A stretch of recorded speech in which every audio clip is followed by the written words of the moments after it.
앞으로 인천에 네. 공급 폭탄이 쏟아지잖아요. 근데 이게 네. 송도에도 큰 영향이 있을까요? 아, 송도, 신도시. 네. 입지가 좋긴 하잖아요.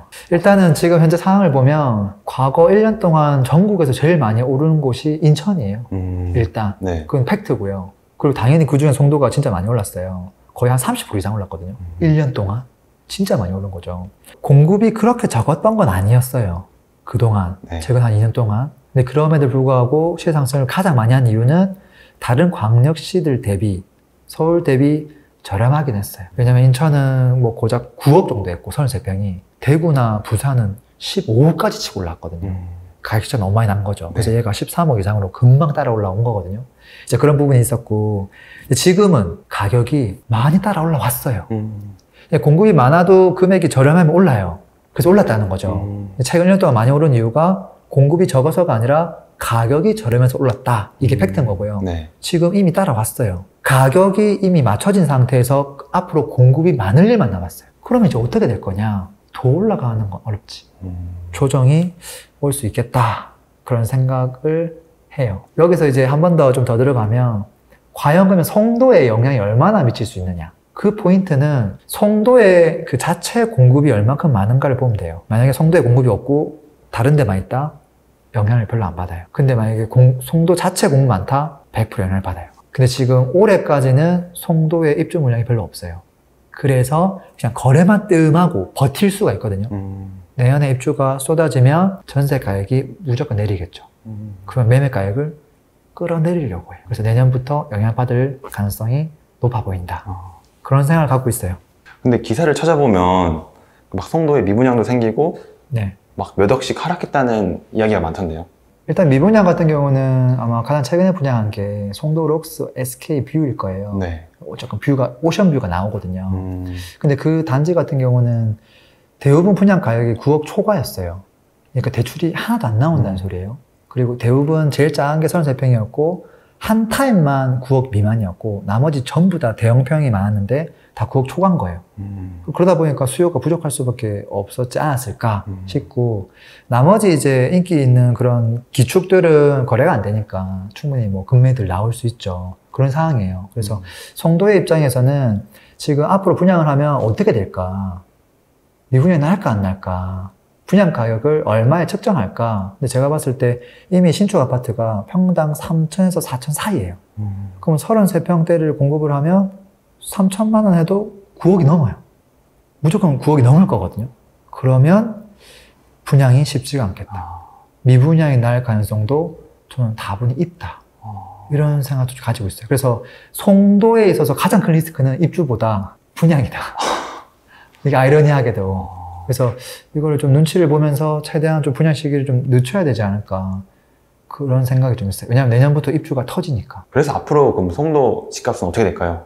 일단은 앞으로 얼만큼 분양을 할지는 우리가 예상할 수는 없어요. 네. 근데 입주 물량은 답이 나와 있거든요. 내년부터 확실히 입주 물량이 많아져요. 그래서 송도 자체에 입주 물량이 많기 때문에 저는 매매 가격은 뭐 그렇게 많이 빠지진 않겠지만 확실한 건 전세 가격이 빠질 거예요. 최근에 한 2년 동안, 1년 동안 그 세종시가 이제 많이 올랐다가 또 공급 쫙 들어오면서 전세가 빠지면서 지금 최근에 조정을 계속 받았거든요. 네. 그런 모습이 송도에도 나올 수 있다. 이런 생각 가지고 있고요. 그 다음에 송도 외에 또 나머지 뭐 부평구부터 계양구 많잖아요. 네. 이 지역들은 공급이 더 많아요. 매매, 전세 둘 다 조정받지 않을까. 그런 생각 갖고 있어요. 누구님, 근데 또 송도 말이 많이 나오는 게 송도는 미래 가치가 너무 좋다. 이렇게 예찬자가 있고 아니다. 네. 강남이랑 너무 멀고 지금 다 거품이다. 맹구님은 송도를 어떻게 보시나요? 뭐 애찬론자는 아닌데, 근데 이제 객관적으로 이제 저는 설계 도면을 먼저 보거든요. 네. 도시 기본 계획도를 딱 보면 송도는 훌륭해요. 그 어떤 신도시의 그림보다 얘는 기본적으로 우리가 입지하면 뭘 봐요? 일자리가 많냐, 얼마큼 좋은 일자리가 있냐, 뭐 교통, 뭐 학군, 상권, 자양계 여러 가지를 보잖아요. 네. 이 5가지 요소들은 사실 지금도 송도가 훌륭해요. 기본적으로. 일자리도 지금 바이오 뭐 다가 있죠. 지금 트리오 3개 업체 다가 있고, 네. 뭐 롯데도 지금 할까 말까 고민하고 있는 것 같고, 그 외에 사실은 사람들이 잘 모르지만 업체들이 많거든요. 그리고 학군 같은 경우는 생각보다 훨씬 괜찮아요. 뭐 대학교도 많고 국제대학교에다가 뭐 자사고 훌륭하거든요. 학원가도 지금 잘 형성돼 있고 자연환경 말할 것도 없고 병원 그 세브란스 하나만 딱 들어와 주면 되거든요. 기본적으로 5가지 요소 다 좋다. 근데 신도시는 다 갖춰진 게 아니잖아요. 네. 그래서 그걸 보기보다 설계 도면을 봐야 돼요. 이 설계 도면을 보면 이게 지금 송도잖아요. 네. 송도의 이 한복판 가운데 뭐가 있어야 되는 거예요. 이 지금 테크노파크역이에요. 원래 이곳에 일자리를 넣어줘야 돼요. 그래야 이게 아름다운 모습이 나오거든요. 네. 근데 사람들은 잘 모르지만 송도파크역 여기 인근에 뭐 현대 아울렛 요것만 알고 있지만 네. 그게 아니라 오른쪽 왼쪽에 전부 일자리예요. 센터에다가. 네. 그 옆에다가 공원을 딱 배치하고요. 그 옆에다가 아파트를 배치하고 그 아파트 사이사이에 학원을 배치하고 모든 역에다가 상권을 다 만들어 놨어요. 사이드에다가는 이 큰 회사들 들어올 수 있도록 지금 다 만들어 놨고 업무지구가 있고 그리고 지금 아직 50%밖에 완성이 안 됐어요. 현재가 지금 완성이 아니에요. 50%밖에 지금 미완성이에요. 네. 지금 저 오른쪽에 지금 다 비어 있고요. 아래도 비어 있고 저 위쪽도 비어 있거든요. 지금 현재가 이 정도 가격인데 그럼 앞으로 어떻게 될 것이냐. 그리고 다른 도시가 갖고 있지 않은 공항 인접성. 그 다음에 여기 보면 어떤 게 있냐면 냉동이 필요한 식품들 있죠. 네. 냉장, 특화. 네. 비행기에서 나르자마자 바로 탁 보관하고 가야 되는 것들. 그런 것들도 지금 여기다 만들겠다고 하는 이야기가 있거든요. 그래서 나름 되게 합리적이라는 생각 들어요. 근데 어쨌든 도시개발 계획도 자체가 상당히 괜찮다. 그래서 저는 물론 우여곡절이 많았고 한데 미래 가치는 충분하다. 이런 생각 가지고 있죠. 근데 좀 강남이랑은 너무 멀다 이런 저는 얘기가. 이곳이 자족 역할을 할 거라고 봐요. 지금 부산이 뭐 강남하고 멀어가지고 여기는 절대 안 된다. 이건 아니잖아요. 네. 그렇게 저는 바라봐줘야 되지 않을까. 물론 강남하고 서울하고 뭐 GTX B 생겨가지고 이게 뭐 30분 만에 돌파할 수 있으면 그건 너무 좋은 거지만 그게 없다고 하더라도 저는 자족 역할을 충분히 해내지 않을까 싶어요. 지금 투자자랑 실거주자들은 네. 제가 어떻게 하는 게 좋을까요? 일단 투자 컨셉으로는 지금은 좋은 시기는 아니죠. 일단은 매매가도 많이 올랐고 전세가율도 지금은 좀 많이 낮을 뿐더러 앞으로 또 입주 물량이 많기 때문에 지금 사가지고는 안 될 것 같고 좀 기다렸다가 입주 물량 조금 사라지는 시기에 좀 고려해 볼 수 있을 것 같고요. 미래 가치가 있으니까. 그 다음에 이제 실거주자분들은 마치 대구 수성구라고 생각하면 될 것 같아요. 대구가 하락하지만 대구 수성구는 버티고 있죠. 네. 왜 버티냐면 수성구 자체 입주 물량이 많지 않아요. 그게 버틸 수 있는 거예요. 네.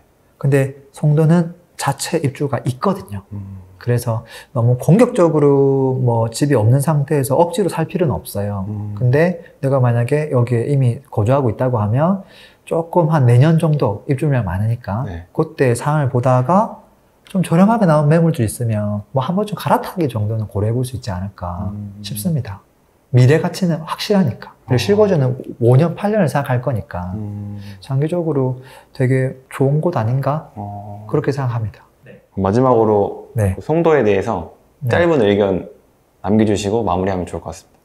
네, 저는 일단 송도가 좀 잘 됐으면 하는 마음을 가지고 있고요. 그리고 송도는 제가 보니까 버릴 게 없더라고요. 생각보다. 많은 사람들은 송도 하면 이제 아파트 이런 것만 생각하는데 일자리부터 시작해가지고 사실 일자리가 들어올 수 있는 회사를 지을 수 있는 사업 필지 요거 탐내는 회사들이 많거든요. 네. 요것도 돈 될 수 있겠고 그 다음에 입지 좋은 곳에다가 또 되게 럭셔리하게 또 근생 건물 지어가지고 분양도 해요. 근데 요거는 이제 입주 물량이 많기 때문에 좀 리스크하고 대신에 희소성이 있는 게 여기도 지산도 있어요. 지리산센터. 이 친구들은 지금 송도하고 상관없이 꾸준히 올라가고 있거든요. 수익률도 괜찮고 관심 있게 볼 수 있을 것 같고 그 다음에 지금 뭐 서울의 꼬마 빌딩 가격이 많이 올랐잖아요. 네. 그럼 송도라고 안 오를까요? 나머지 광역시도 다 올랐거든요. 송도 신도시에 꼬마 빌딩 필지가 몇 개 없어요. 희소성이 있어요. 그래서 이런 것도 관심 있게 보면 좋을 것 같고 또 송도는 유독 아파텔이 많아요. 상품성이 좋은 이것도 좀 관심 있게 보면 좋을 것 같고 그래서 이게 뭐가 많네? 좀 관심을 가지고 우리가 바라볼 수 있는 종목들이 되게 다양하다. 재건축, 재개발만 없다. 지금 아파트 빼고 다 관심 가지면 되겠네요. 그렇습니다. 맹구님, 근데 여기서 좀 확실히 말해주셔야 될 게 있을 것 같아요. 네. 너무 칭찬을 많이 해가지고 그래요? 뭐 송도에 뭐 몇 개 사놓은 거 아니냐 이런 사람이 있을 것 같아요. 아니요, 뭐 송도하고 뭐 관련된 건 없고 다만 이제 저는 객관적으로 좀 보는 거예요. 근데 가격적으로 봤을 때는 저평가된 건 아닌 것 같아. 적당해. 네. 근데 미래 가치가 있잖아. 미완성이잖아. 그래서 올라갈 수 있는 여지는 충분하다. 하지만 단기적으로 입주 물량 많은 건 사실이거든요. 송도뿐만 아니라 전역이 너무 많은 건 맞아.